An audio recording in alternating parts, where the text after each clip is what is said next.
ଆଜ୍ଞା ଯୁବତୀ କିଏ? ଯୁବତୀ ହେଲେ କଳସ ସ୍ତ୍ରୀ ଆଉ କାହିଁ ଆମର ସେ ବୁଢୀ ଗଲି ଆଉ ନହେଲେ ବାଙ୍କୁ ସ୍ତ୍ରୀ ଯୁବତୀ ଯୁବତୀ କିଏ? ନାରେ ଯୁବତୀ କିଏ ବୋଲି ଜଣେ କବି କହିଲେ। ସେ କବି କିଏ? ଆପଣ ମାନଙ୍କର ବିଚିତ୍ର ରାମାୟଣ ସ୍ରଷ୍ଟା ବିଶ୍ୱନାଥ ଖୁଣ୍ଟିଆ କହିଲେ। ସେ କଣ କହିଲେ? କହିଲେ ଯୁବତୀ କିଏ? ଯାହାକୁ ଆଗେ ବୁଢା ଘରଟା ପିସ୍ତା ଲାଗେ। ଯୁବତୀ କିଏ? ପ୍ରମାଣ ସୁନ୍ଦର ପ୍ରମାଣ ଯାହା କହିବେ ପରିଷ୍କାର କରିବେ। ବସନ୍ତି ଯୁବତୀ କିଏ?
বন্ধ করে দেবো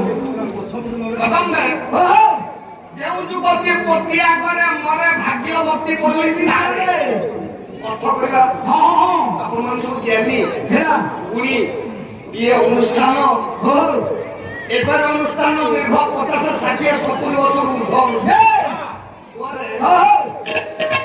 ଅନୁଷ୍ଠାନକୁ ଜୀବନରେ କେବେ ନିନ୍ଦି ପାରିବୁନି। ଆଜ୍ଞା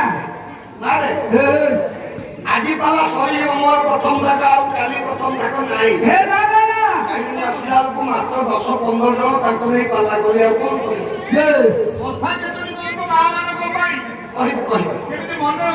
ଆଜି କହିବି ମୋ ସାର୍ କହୁଥିଲେ ଭଲ କଥା ଟିକେ କହିବେ। ଯେଉଁ ଯୁବତୀ ପତି ଆଗରେ ମରେ ଛାତ୍ରବିଦ କହିଲେ ଯେଉଁ ଯୁବତୀ ତା ପତି ଥାଉ ଥାଉ ମରେ ମୃତ୍ୟୁବରଣ କରେ ତାକୁ କଣ କହନ୍ତି? ଜଗତର ଭାଗ୍ୟବତୀ ବୋଲି କହନ୍ତି। ଜଗତ ତାକୁ ମା ପ୍ରଶଂସା କରିଥାଏ। ସମସ୍ତେ କହନ୍ତି ଅହ ସୂର୍ଯ୍ୟକରି ଏ କାଚ ସିନ୍ଦୁର ନେଇକିରି ଶ୍ମଶାନକୁ ଗଲା ଅହରାଣୀ ହେଇଗଲା। ଯିବା ପଛରେ ତା ସ୍ୱାମୀ ଗୋଟିଏ କଂସା ଧରି ବାଜେଇ କରି ଆଖିରୁ ଲୋତକ ଧରି କାନ୍ଦି କାନ୍ଦି ଯାଉଛି।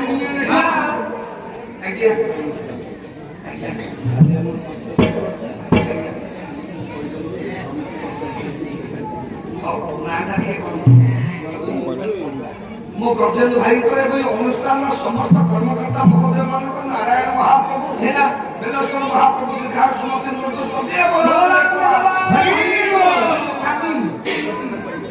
ପ୍ରସାଦ ପାଇବେ। ଆପଣ ମାନେ ସମସ୍ତଙ୍କୁ ବିଶେଷ ଘୋଷଣା ଆପଣମାନେ ସମସ୍ତଙ୍କୁ ଅନୁରୋଧ ରହିଲା ପ୍ରଭୁଙ୍କର ପ୍ରସାଦ ପାଇଁ ସମସ୍ତେ ଯିବେ। କେହି କାଳେ ଯିବେନି। ମୁଁ ଆଜି ପଇସା ଖାଇଲେ ଖାଲି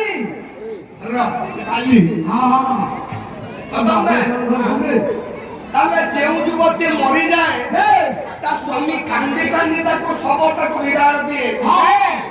ଆପଣମାନେ ଜାଣିଛନ୍ତି ଜଣକ ବିନା ଜଣେ ଆଜ୍ଞା ଅରକ୍ଷ ହେଇଯାଏ। ମୁଁ ଦେଖିଛି ଅନେକ ଲୋକମାନେ ସ୍ୱାମୀ ସ୍ତ୍ରୀର ଯୋଉ ସୁସମ୍ପର୍କ ଯୋଉ ମୁଦ୍ରାର ଦୁଇଟି ପାର୍ଶ୍ୱର ସମ୍ପର୍କ ମାରେ ଜଣେ ଚାଲିଲା ପରେ ଆଉ ଜଣେ ଆଗ ହେଇଯାଏ ତାକୁ ଅନେକ ମନେ ପକାଏ। ଏ କଦମ୍ବେ ସ୍ୱାମୀ ତାର ପଛପଟେ କଂସା ବାଡେଇ ବାଡେଇ କାନ୍ଦି କାନ୍ଦି କହେ ମୋ ସ୍ତ୍ରୀଟା ଚାଲିଗଲା। ଆପଣଙ୍କ ଶାସ୍ତ୍ରବିଦ କହିଲେ ଯେଉଁ ଯୁବତୀ ପତି ଆଗରେ ମରେ ଭାଗ୍ୟବତୀ ବୋଲି ତାହାରେ ତାକୁ ଭାଗ୍ୟବତୀ ବୋଲି କହବ। ଆଜି ଟିକେ ମନ ଦେଇ ଶୁଣ ମୋ ପାତ୍ର ଭାଇନା ତ ସବୁବେଳେ ଶୁଣନ୍ତି ମୁଁ ଆଜି ଶୁଣୁଛି ବଢିଆ କଥା କହିଲେ ନିଆର ବାପା ନା ଆପଣ ସମସ୍ତେ ଶୁଣନ୍ତୁ କଥାର ନିର୍ଦ୍ଦେଶନା ହେଲା ଯୁବତୀ ଥାଇ ପତିଦେବେ ମରଇ କଣ ହବ ଅର୍ଥାତ ଯୁବତୀ ଥାଉ ଥାଉ ଯୋଉଟା ସ୍ୱାମୀ ଚାଲିଯାଏ ତାକୁ ଦୂଷିତ ହୁଏ ସଂସାରରେ ସଂସାର ତାକୁ ନିନ୍ଦା କରେ ଅଲକ୍ଷଣୀ ବୋଲି କହେ ରାଣ୍ଡ ବୋଲି କହେ ଏ ପୁଅ ସଂସାରର କୌଣସି ମଙ୍ଗଳ କାର୍ଯ୍ୟରେ ତାକୁ ଆହ୍ୱାନ କରାଯାଏ ନାହିଁ ଯଦି ନିଜ ପୁଅଟା ବାହା ହେଇଯାଏ ତା ମା ତା କବାଟ କୋଳରେ କଇଁ କଇଁ କାନ୍ଦେ ହେଲା ପୁଅକୁ ଟିକେ ଏଇଟା ଦେଇପାରେନି ଚାଉଳ ଆଣୁନି ଏ କଥା ତ ବିଚାର କରିବେ ଆପଣ ମାନଙ୍କ ଶାସ୍ତ୍ରବିତି କହିଲେ କଣ କହିଲେ ସ୍ୱାମୀ ମଲେ ସ୍ତ୍ରୀ ବିଧବା ହୁଏ ହେଇଥିଲା ନାହିଁ ଆଜ୍ଞା କିନ୍ତୁ ଏଇଟା ଆମର ଶାଶ୍ୱତ ଧର୍ମ ଶାଶ୍ୱତ ନ୍ୟାୟ ହିନ୍ଦୁ ଧର୍ମ ସନାତନ ଧର୍ମର ନିୟମ ସ୍ୱାମୀ ମଲା ସ୍ତ୍ରୀ ବିଧବା ହୁଏ ମୁଁ ଆପଣଙ୍କୁ ପ୍ରମାଣ ଦେବି ଆଜ୍ଞା ସ୍ୱାମୀ ମଲେ ବି ସ୍ତ୍ରୀ ମାନେ ବିଧବା ହୁଅନ୍ତି ନାହିଁ ସେଟା କୋଉ ଯୁଗର କଥା ଓ ସତ୍ୟ ଯୁଗରେ ସ୍ୱାମୀ ମଲା ସ୍ତ୍ରୀ ବିଧବା ହେଲାନି ତୃତୀୟ ଯୁଗର କଥା ଅଛି ତୃତୀୟ ଯୁଗରେ ଦୁଇଟି ସ୍ୱାମୀ ମଲେ ଦୁଇ ଜଣ ସ୍ତ୍ରୀ ବିଧବା ହେଲେନି ଆଚ୍ଛା ଦ୍ୱାପର ଯୁଗରେ ପାଞ୍ଚ ଜଣ ସ୍ୱାମୀ ମଲେ ସ୍ତ୍ରୀ ତାଙ୍କର ବିଧବା ହେଲେନି ଇଏ କଳି ଯୁଗରେ ତ ସମସ୍ତେ ମରୁଛନ୍ତି ସମସ୍ତେ ବିଧବା ଅଛନ୍ତି ଦୁଇ ଯୁଗରେ ସ୍ୱାମୀ ମଲା ସ୍ତ୍ରୀ ବିଧବା ହେଲାନି ପ୍ରମାଣ ଦେଖିବା ସତ୍ୟ ଯୁଗରେ କୋଉ ସ୍ୱାମୀ ମଲେ ତା ସ୍ତ୍ରୀ ବିଧବା ହେଇନି ଦେଖିବା ପରେ ଆଜ୍ଞା ମନେ ପଡିଯାଉଛି ପାଲା ତ ସରିଯାଉଛି ଆପଣମାନଙ୍କ ବେଦରୁ ଗୋଟେ ଶ୍ଲୋକ ଗାଇବେ କଣ କହିଲେ ମୋ ସ୍ତ୍ରୀ ମାନେ ମୋ ମା ମାନଙ୍କର ଚରିତ୍ର ତ ସେମାନେ ପ୍ରଥମେ ହୁଅନ୍ତି କଣ ରଜବତୀ ହୁଅନ୍ତି ରଜବତୀ ମା ମାନେ ଯେତେବେଳେ ଶାଶୁ ଘରକୁ ଯାଆନ୍ତି କବି ଗୋଟେ ସୁନ୍ଦର ଶ୍ଲୋକଟିଏ ଲେଖିଲେ କଣ କହିଲେ ବୋଲେ ଦ୍ୱିତୀୟ ବିଧବା ନାରୀ ତମେ ପତିବ୍ରତା ଚଳିବ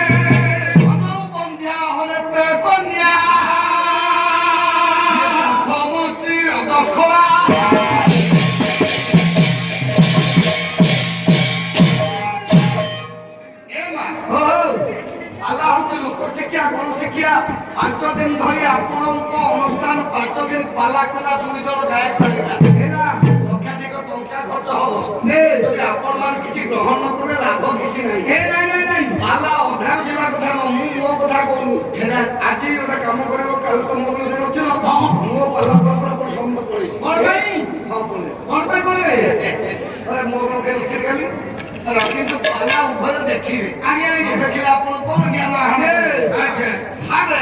ଋତୁବାଦ କହିଲେ ଆଦିତ୍ୟ ବିଧବା ନାରୀ ମୋ ମା ବୋଲି ମୁଁ କହୁଛି ମୁଁ ଗାୟକ ବୋଲି କହୁଛି ଏ କଥା କହିବା ଉଚିତ ନୁହଁ ଯେତେବେଳେ ଝିଅଟି ପ୍ରଥମ ରଜବତୀ ହୁଏ ଶାଶୁ ଘରକୁ ଯାଏ ଆଦିତ୍ୟ କଲେ ଆଜ୍ଞା ରବିବାର ରବିବାରରେ ଝିଅ ଯଦି ରଜସ୍କଳା ହୁଏ 100% ସେ ବିଧବା ହବ এটা ଆପଣଙ୍କର ବେଦ କହିଲେ ମାନେ ଆଜି ନ ହେଇପାରେ ମାସକ ପରେ ନ ହେଇପାରେ 2 ବର୍ଷ ପରେ ନ ହେଇପାରେ 10 ବର୍ଷ ପରେ ହେଇପାରେ 50 ବର୍ଷ ପରେ ହେଇପାରେ ତା ସ୍ୱାମୀ ନିଶ୍ଚିତ ଥିବ ତା ସ୍ୱାମୀ ଥାଉ ଥାଉ ସେ ମୁଖ୍ୟ ନକରି ତା ସ୍ୱାମୀ ଆଗେ ମରିବ ଆଦିତ୍ୟ ବିଧବା ନାରୀ ସ୍ୱାମୀ ପତିବ୍ରତା ଶୋଇବ ସୋମବାର ଦିନ ଯଦି ଝିଅଟି ରଜବତୀ ହୁଏ ତାହେଲେ ସେ ହବ ପତିବ୍ରତା ନାୟିକା ଆପଣ ଜାଣିଥିବେ ସ୍ୱାମୀଙ୍କ କଥାରେ ଉଠ ବସ ଯିଏ ହୁଏ ଏ ପୁଅ ଏ ସ୍ୱାମୀଙ୍କ ଦୁଃଖରେ ସୁଖରେ ସୁଖୀ ଏ କଦମ୍ବେ ଆଦିତ୍ୟ ବିଧବା ନାରୀ ସୌମ୍ୟ ପତିବ୍ରତା ଶୋଇବ ମଙ୍ଗଳ ଭବତ ବେଶିଆ ସେ ଝିଅଟି ଯଦି ମଙ୍ଗଳବାର ଦିନ ରଜବତୀ ହୁଏ ନିଶ୍ଚିତ ଭାବରେ ବେଶିଆ ଶକ୍ତ ହେବ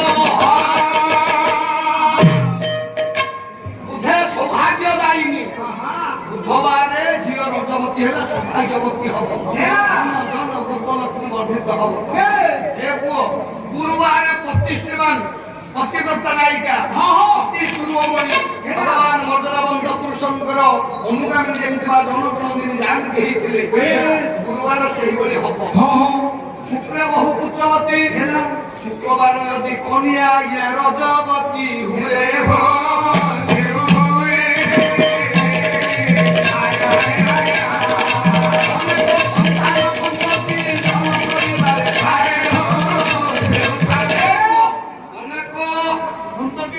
সন্তান সন্ততির মা সে হুয়ে সন বন্ধিয়া শনিবার ঝিও রজবতী হলে সে বন্ধিয়া হব। বন্ধিয়া মানে বন্ধা কইয়া কোন কইলে বন্ধিয়া কইলে যাହାର সন্তাନ সন্ততি ନ ହୁଏ ଇଏ ହଉଛି ଆପଣଙ୍କର ବେଦ କଥା ହେଲା। ଆଉ ଗୋଟେ କଥା ଆମ কোন আজ্ঞা ଝିଅଟି ବିଧବା କାହିଁକି ହୁଏ? ତା ଭାଗ୍ୟରେ ଲେଖା থাকে ନାଇଁ ରେ ପୁଅ ଝିଅ ପ୍ରଥମେ ଯେତେବେଳେ ବିବାହ କଣ ହେଇଯାଏ ମଗନ ଦିନ ଏଇଟା କହିଲୁ ବିବାହ ଦିନ କଣ ହୁଏ? ମାଡୁଅ ପାଣି ଗାଧେଇବ। ମାଡୁଅ ପାଣି ଗାଧେଇବା ପାଇଁ କଣ ଆବଶ୍ୟକ? ମଙ୍ଗୁଳା ହଳଦୀ ମଙ୍ଗୁଳା ହଳଦୀ ବାଡୁଅ ପାଣି କେତେ ଜଣ? 7 ଜଣ ବା ଯିବେ। କଣ ନେବେ? 7ଟା ପାନ ନେବେ। ଆଉ କଣ ନେବେ? 7ଟା ମୁହ ନେବେ। ଆଉ କଣ ନେବେ? 7ଟା ହଳଦୀ ନେବେ। ଆଉ କଣ ନେବେ? ଗୋଟା ଶିଳପୁଆ ନେବେ। ଶିଳପୁଆ କଣ ହବ? ସେ ଝିଅ ମୁଣ୍ଡ ଉପରେ 7 ପାନ 7 ଗୁଆ 7 ହଳଦୀ ଥୋଇଲା। ଇଏ 7 ପା ତା ମୁଣ୍ଡରେ ଶିଳପୁଆକୁ ଧରି ଛେଚିବେ। ସେ ଛେଚା ଛାଚି ହେଲେ ସେ ଝିଅ ଗୋଟେ ଉପରୁ ମୁଣ୍ଡରେ ଥବ। ସେ ମୁଣ୍ଡେ ଗାଧେଇବ ନାଇଁ ତାପରେ ଯିବୁ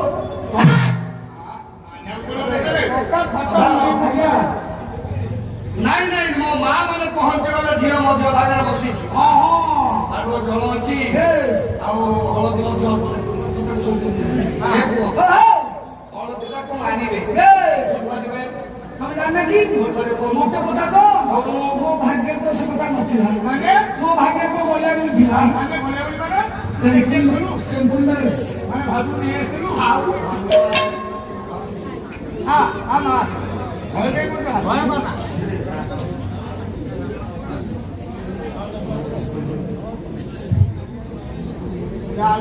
ପଚାରି ନେଇ ଆସି ଭୟ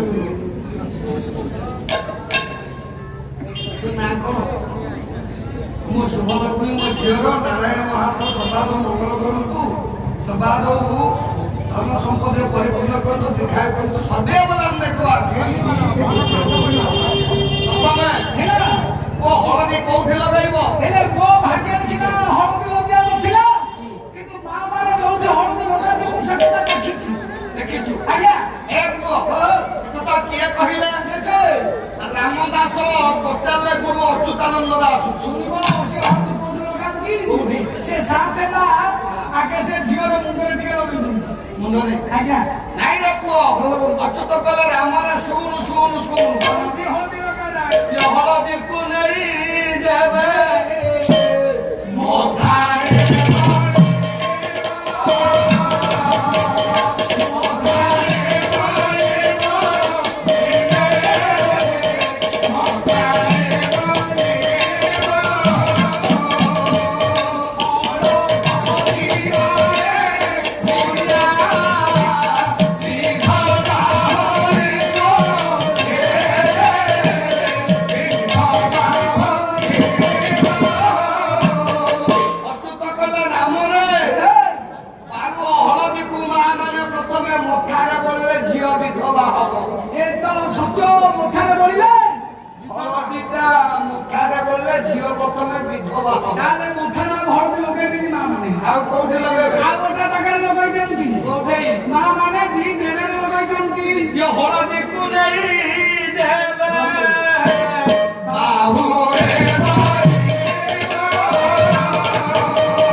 ସେ ଝିଅ ଛାଡ଼ପତ୍ର ହବ। ମାନେ ରାମଦାସକୁ କହିଲେ ଅଚ୍ୟୁତାନନ୍ଦ କଲେ ଯଦି ଝିଅର ବାହୁରେ ମାରିବ ହଳଦୀ ଅଳ୍ପ ଦିନରେ ସ୍ୱାମୀ ସ୍ତ୍ରୀଙ୍କର ପରିବଂଶ ସେ ଛାଡ ଛାଡ଼ପତ୍ର ହେଇଯିବ। ତାହେଲେ କୋଉଠି ମାରିବ? ଆଉ ଗୋଟେ ଜାଗାରେ ଲଗା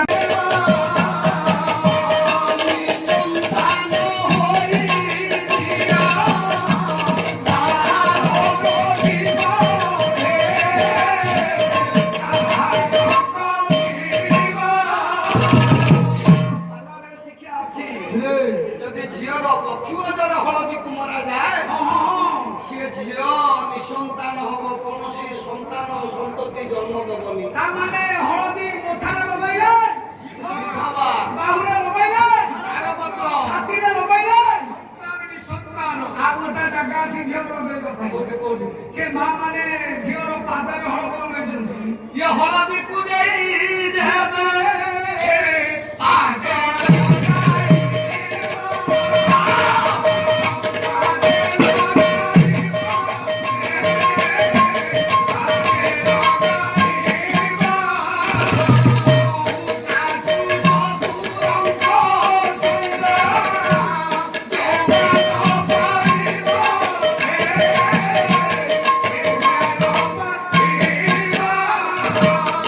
ପାଦରେ ମାରିଲେ ସେ ଝିଅର ସହିତ ଶାଶୁଙ୍କ ସମ୍ପର୍କ ରହିବନି। ଅଚ୍ୟୁତାନନ୍ଦ କହିଲେ ରାମରେ ହଳଦୀକୁ ଦେଇ ପାଦରେ ଲଗାଇବ, ଶାଶୁ ଶ୍ୱଶୁରଙ୍କ ସହିତ ବିଚ୍ଛିନ୍ନ ହବ, ସମ୍ପର୍କ ରହିବ ନାହିଁ। ହଳଦୀ ନ ଲଗାଇଲେ ଲଗାଇଲେ ଝିଅ ଧର୍ମ ନଦୀ ଯାଇପାରିବ ନାହିଁ। ଝିଅ ଧର୍ମବେଦୀକୁ ଯାଇପାରିବ ନାହିଁ। ଆଉ ଗୋଟେ ଜାଗା ଅଛି ଭଲ। ଯେତେ ଜାଗାରେ ଲଗାଇଲେ ଯଦି ଝିଅର ଏତେ ଅସୁବିଧା ହଉଛି ସେ ମା ମାନେ ଗୋଟେ କାମ କରିବେ, ଗୋଟେ ବେଲା ନେଇ ଆସିବେ, ବେଲାରେ ପାଣି ନେଇ ଆସିବେ, ସେ ହଳଦୀରେ ବୁଲେଇ ଦେବେ, ଝିଅକୁ କହିଲେ ତୁ ଆମର ତାକୁ ଠକ ଠକ କରି ପିଆଜ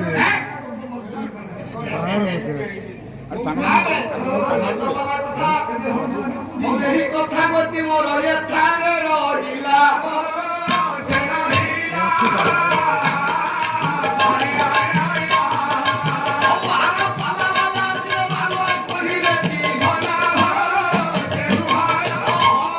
କୋଉଠି ଲାଗିବ ଝିଅର କିଛି କ୍ଷତି ହବନି। ଗୋଟେ କାମ କର ତମ ମଇତକୁ ଢେଲ ଦେଇଛ। ମଇତୁଣକୁ ଗଲା କଥା ହଳଦୀ ଲାଗିଲେ ଝିଅ ଯିବ ବେଦି। ଧର୍ମ ନଦୀକି ଯିବ। ହଳଦୀ ଲାଗିବ ଝିଅ ଧର୍ମ ବେଦିକି ଯିବ। ମାନେ କଥାଟା ମତଲା କଣ? ସକିଲ ତୟା ତାପର କରି ଇଏ ଚାରି ଯୁଗରେ ଆଜ୍ଞା ସ୍ୱାମୀ ମାନେ ମରିଛନ୍ତି, ସ୍ତ୍ରୀ ମାନେ ବିଧବା ହେଇନାହାନ୍ତି। ପ୍ରାମାଣିକ ଯେ ପ୍ରଭୁ ଶାସ୍ତ୍ରାନୁମୋଦିତ କଥା କହିବେ, ଯାହା କହିବେ ଶାସ୍ତ୍ର କଥା କହିବେ। ସତ୍ୟ ଯୁଗରେ କିଏ? ନା ସତ୍ୟ ଯୁଗରେ ଜଣେ ଜୈବିକ ରାକ୍ଷସ ଥିଲା। ତାର ନାମଟି ନାମ ଜଳନ୍ଧର ଥିଲା। ଇଏ ଜଳନ୍ଧର ମଲା ବୃନ୍ଦା ବିଧବା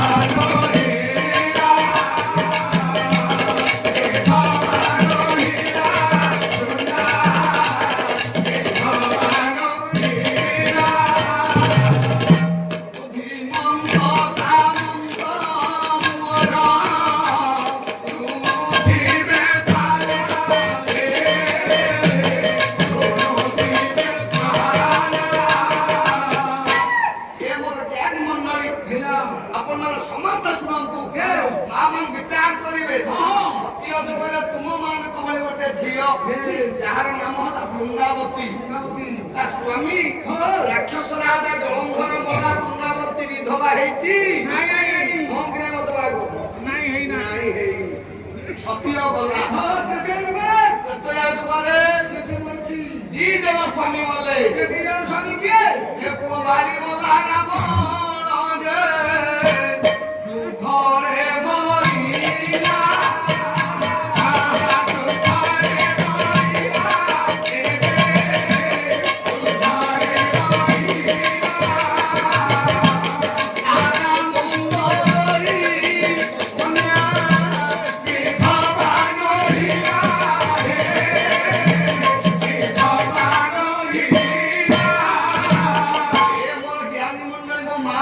ବିଚାର କରିବେ ଏକା ଯୁଗରେ ଇଏ ମୂର୍ଖ ଟୋଳା ବାଳି ମଲା ତା ସ୍ତ୍ରୀ ତାରା ବିଧବା ହେଇଛି ରାବଣ ମଲା ମନ୍ଦ କରିବାର ବିଧବା ହେଲା ତାଙ୍କୁ କହିବନି ଖାଲି ମୁଣ୍ଡ ହଲେଇଲେ କଣ ହରିବଲ ସତ୍ୟ ଗଲା ସତୟା ଗଲା ଦ୍ୱାପର ଯୁଗରେ ଏ ପୁଅ ଏ ପାଣ୍ଡବ ରାଜା ମଲେ ଦ୍ରୌପଦୀ ବିଧବା ନହି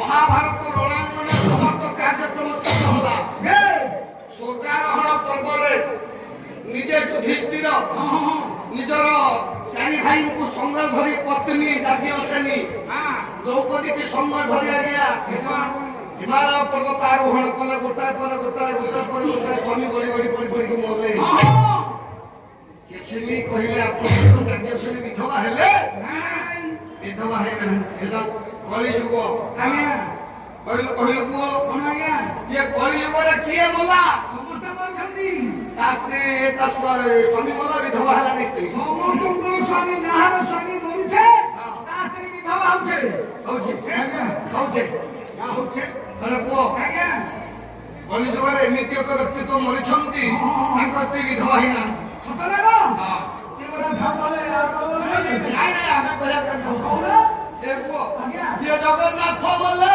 लक्ष्मी विधवा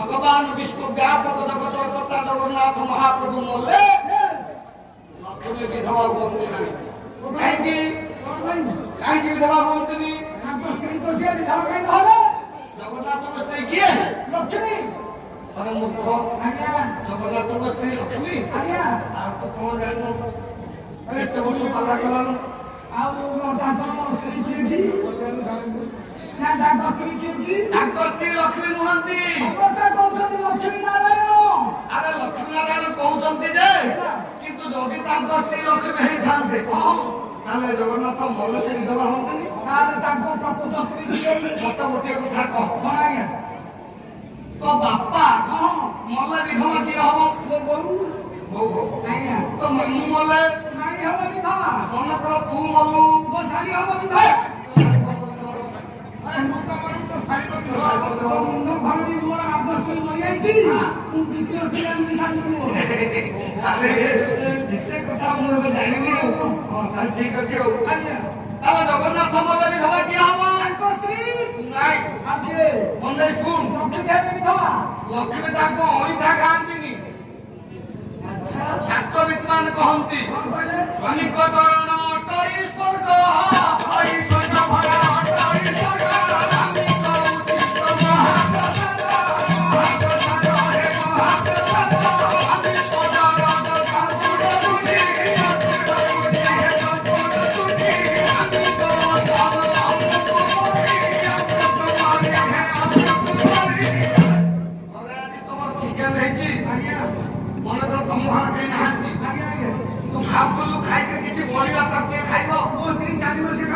उचित जगन्नाथ जो 56 कोटी भंडार मध्य छप्पन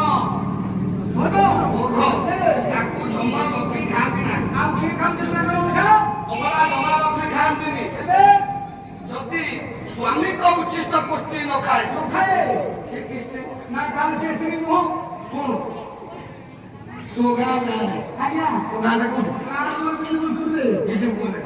अच्छा तुम घर अच्छी रात को शोचु घर सब स्त्री को शोचु ଶିବ ପାଖରେ କିନ୍ତୁ ଜଗନ୍ନାଥ କୁଣ୍ଡମୁଣ୍ଡି ମନ୍ଦିରରେ ଲକ୍ଷ୍ମୀ କୁଣ୍ଡମୁଣ୍ଡି ତାଙ୍କ ମନ୍ଦିରରେ ଯଦି ସ୍ୱାମୀ ପାଖରେ ସ୍ତ୍ରୀ ନ ରହୁଛି ସିଏ କୋଉ ସ୍ତ୍ରୀ ଇଏ କୋଉ ସ୍ୱାମୀ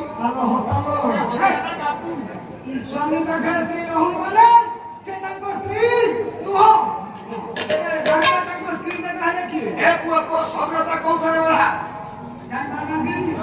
ଚର୍ମ ରକ୍ତ ବଢା ଜଗନ୍ନାଥ ମହାପ୍ରଭୁଙ୍କ ଶରୀରଟା କୋଉଥିରେ ବଢା କାଠରେ ଲକ୍ଷ୍ମୀଙ୍କର ଶରୀର ପିତ୍ତଳରେ ତାହେଲେ ଯଦି ସ୍ୱାମୀଙ୍କ ଶରୀରଟା କାଠରେ ବଢା ହଁ। ସ୍ତ୍ରୀଙ୍କ ଶରୀର କେମିତି ପିତ୍ତଳରେ ବଢା ତାହେଲେ ସେ ତାଙ୍କ ସ୍ତ୍ରୀ ବର୍ତ୍ତମାନ ଆସିଲା ସ୍ୱାମୀ ପାଖରେ ସ୍ତ୍ରୀ ରହୁନି ନାଇଁ ଖାଇକି ଧରି ଭଉଣୀ କି ଧରିଦଉଛନ୍ତି ଜଗନ୍ନାଥ ମନ୍ଦିର ଭିତରେ ସେ ତାଙ୍କର ସ୍ତ୍ରୀ ହୋଇପାରିବେ ନା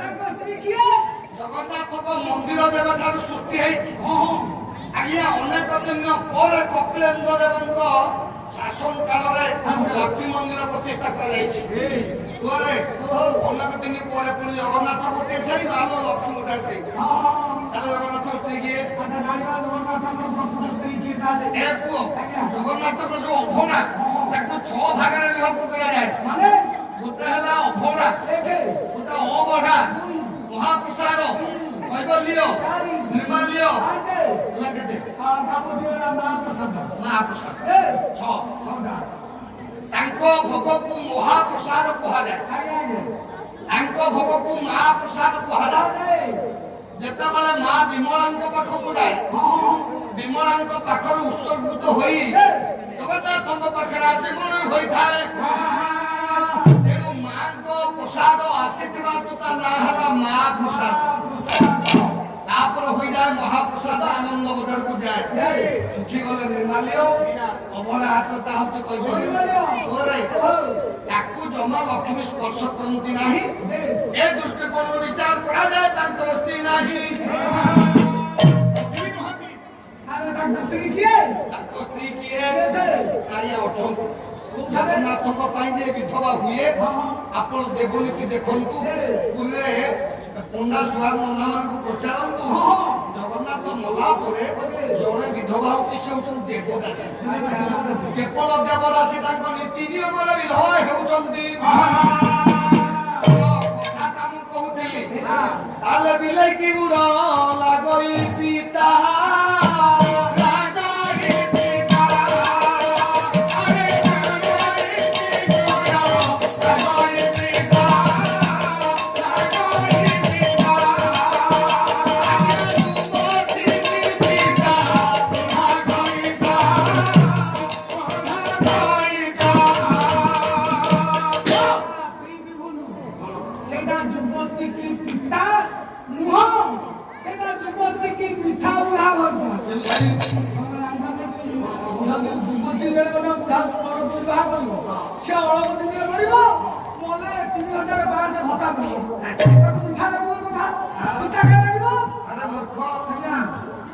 ଯୁବତୀ ଅର୍ଥାତ ଜୀବ ହଉଛି ଯୁବତୀ ଗୁଣ କଣ ଭଗବାନଙ୍କୁ ନାମ ଆମ୍ଭେ ଜୀବ ମାନେ ବିଲେଇ ଉପରେ ହରିନାମଟା ପିତା ଲାଗୁଛି ମାଙ୍ଗଲ୍ୟ ଅନୁଷ୍ଠାନ ପରମବ୍ରହ୍ମ ମଙ୍ଗଳାବନ୍ତ ପୁରୁଷ ରାମ ଠାକୁର ପ୍ରଭୁ ଜଗନ୍ନାଥ ମହାପ୍ରଭୁ ଅତୀତ ସଭାସଦ ପଣ୍ଡିତ ମଣ୍ଡଳୀ ମାନଙ୍କର ସମସ୍ତଙ୍କର ମଙ୍ଗଳ ବିଧାନ କରିବେ ମା ପ୍ରଶ୍ନ ସେ ଗାୟକୁ ଛାଡ଼ିବନି କୋଉଠି ଲଗିଆ ହବ ତାକୁ ପଚାରିବ ସେ କରିବେ ଆପଣମାନେ ସମସ୍ତେ ଜ୍ଞାତ ଏ ବିଷୟରେ ପୁରୁଷ ମାନେ କହିପାରିବେନି ମୋ ବାବା ମାନେ କହିପାରିବେ ଆପଣମାନେ ଜାଣିଛନ୍ତି ହଳଦୀଟା